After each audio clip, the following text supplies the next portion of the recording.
जी, सत श्री अकाल सभी को। तो आज हम बात करेंगे यूरोप की एक अच्छी कंट्री के बारे में जिसका नाम है हंगरी।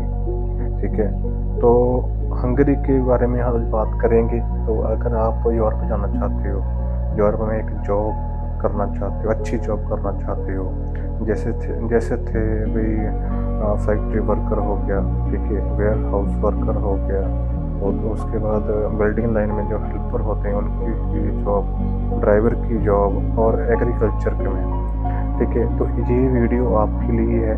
ठीक है, तो अभी हम बात करते हैं। जैसे आज मैं आपको बताऊंगा हंगरी का वीज़ा कैसे अप्लाई करना है, हंगरी का वीज़ा अप्लाई करने में कितना टाइम लग जाता है, वीज़ा आने में कितना टाइम लग जाता है, उसके बाद आप रहने का खर्चा कितने का आएगा, ट्रांसपोर्ट का खर्चा कितने का आएगा, फूड कितने में आपका एक महीने में चलेगा, जॉब कैसे ढूंढनी है, सैलरी कितनी आ जाती है, और लाइसेंस कॉस्ट कितनी है, सभी आज इस वीडियो में बात की जाएगी।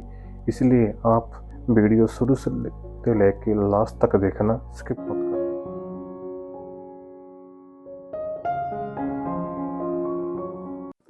तो पहले तो मैं आपको ये कहना चाहूँगा, जैसे आप जो मेरे पुराने दोस्त हैं, मेरे सब्सक्राइबर हैं, शुरू से मुझे फॉलो कर रहे हैं, उनको मालूम है मैं शुरू से ही मतलब कि गल्फ़ की इंटरव्यू डाल रहा हूँ। ये इंटरव्यू कहाँ आती है, किस एजेंट के पास आती है, या एजेंट का नंबर क्या है, फिर ड्राइवर की इंटरव्यू हुई या नॉर्मल ट्रेड की इंटरव्यू हुई। वैसे ही अभी हमने यूरोप की इंटरव्यू की भी बात करना शुरू कर दिया है। आज मैंने हंगरी की बारे में बात करने वाला हूँ। तो अभी हम बात, जैसे हंगरी के बारे में अभी आपको बताऊंगा, वैसे ही आप मुझे पूरा सपोर्ट करना। बीच में मुझे थोड़ी परेशानी आ गई थी, मैं थोड़ा काम में बिजी हो गया था, चैनल पर वीडियो नहीं डाल पाया, इसलिए हमारा चैनल बहुत पीछे चला गया है। अभी मुझे अपने भाइयों की, मेरे सब्सक्राइबर की, मेरी फैमिली की ज़रूरत है। चैनल को लाइक करो, वीडियो शुरू से लेकर लास्ट तक देखो, चैनल को सब्सक्राइब करो, ठीक है, अगर अच्छी लगती है।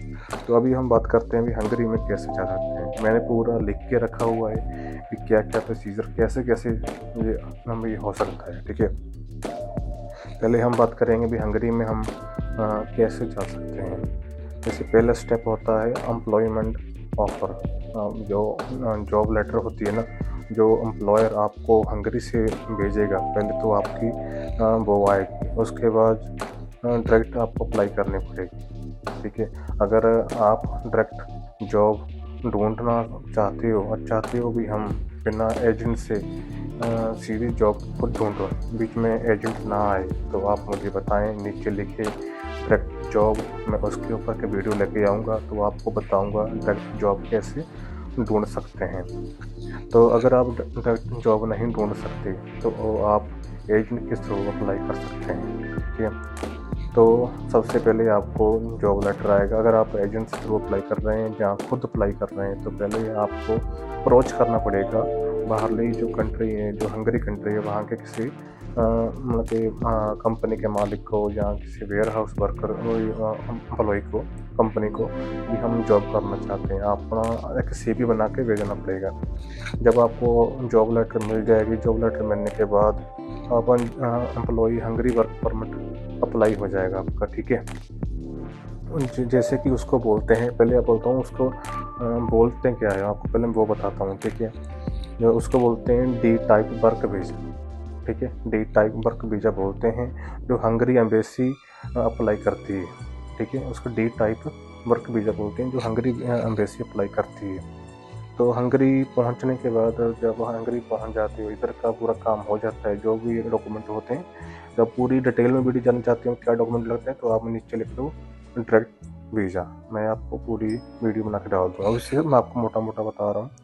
जब आप इधर का काम ख़त्म हो जाता है, एम्बेसी से वीज़ा मिल जाता है, तो आप जाते हो हंगरी, पहुंच जाते हो। हंगरी पहुंचने के बाद आपका जो TRC कार्ड होता है वो आपका अप्लाई होगा। ठीक है, मतलब TRC कार्ड आपका अप्लाई होगा, जो जिसको मतलब कि जो उधर का टाइम होता है 2 से 3 या 4 महीने लग जाते हैं उसको आने में, तो आपको वो मिल जाएगा आपको। उसको offer letter, employer registration number आते एम्बेसी वेरीफाई करना बहुत ज़रूरी है। ये सभी चीज़ें जो मैंने बोली है ना, जो आपको ऑफर लेटर आपको मिलेगा उसको वेरीफाई करना है आपने, जो एजेंट से या जो कंपनी से आप डायरेक्ट वीज़ा अप्लाई कर रहे हैं उसके बारे में थोड़ा आपको इंक्वायरी करनी पड़ेगी। उसके बाद एम्बेसी से उसको वेरीफाई करवाना है कि ये सब कुछ ये सही है, ठीक है।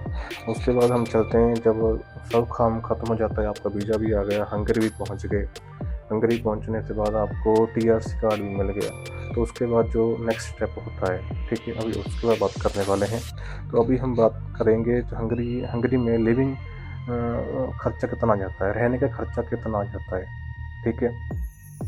तो अभी हंगरी में चांस होते जो लिविंग कॉस्ट है, नॉर्मल जो कॉस्ट है रहने की, मैं आपको वो बता रहा हूँ, ठीक है। ये ऊपर नीचे भी हो सकता है, फिक्स नहीं है। मैंने भी कुछ टाइम पहले मैं अपने दोस्त से मालूम किया था, मेरा दोस्त एक स्पेन में भी है, तो एक जर्मनी में, एक इटली में है, तो उनसे मैंने थोड़ा मालूम किया है।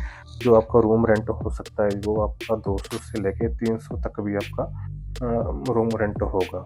200 यूरो से लेके 300 यूरो तक पर मंथ आपका रूम रेंट होगा।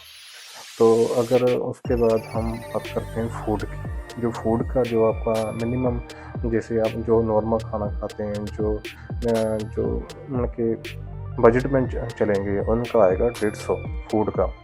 तो जिसको थोड़ा अच्छा थोड़ा नहीं पकाना आता, जो बाहर से खा के उसे उसका आएगा थोड़ा ज़्यादा आ जाएगा। मैं नॉर्मली आपको बता रहा हूँ, 150 आपका फूड का खर्चा आएगा। जो ट्रांसपोर्ट का खर्चा होता है वो आपका आएगा 40 यूरो, ठीक है। तो उसके बाद थोड़े अदर कॉस्ट होते हैं, जैसे फ़ोन का हो या इंटरनेट का हो या, उसका आप 100 यूरो उसका लगा लो। टोटल आपका महीने का अगर देखा जाए तो आपका 550 से लेके 600 यूरो तक आपका खर्चा आ जाएगा, ठीक है। इंडिया का बन जाएगा वही 60,000 या 65,000 के आसपास। तो अभी जैसे उधर डेली फूड की अपन बात करते हैं, तो जैसे उधर डेली जो फूड डेली लाइफ है उसके बारे में बात करेंगे। मैं आपको बताता हूँ जो ब्रेकफास्ट होता है आपका, नॉर्मल आपको बताता हूँ, जैसे ब्रेकफास्ट, लंच, डिनर, तीनों का थोड़ा खर्चा आप कर लेते हैं। अगर आप घर से बना कर ले जाएंगे तो थोड़ा आपके लिए बहुत अच्छा है, बाहर से थोड़ा आपको महंगा भी मिल सकता है। जैसे अभी ब्रेकफास्ट होता है, अगर आप नॉर्मली जो होता है वो 3 से 5 यूरो का होगा, ठीक है। उसके बाद जो लंच होगा वो आपका 5 से 7 यूरो होगा। तो अगर बात करूँ डिनर की तो आपका 6 से 10 यूरो होगा, ये नॉर्मल है, ठीक है।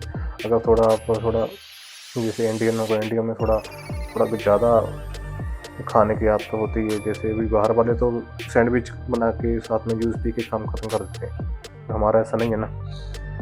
तो ये सिर्फ नॉर्मल मैं आपको बता रहा हूँ, ठीक है।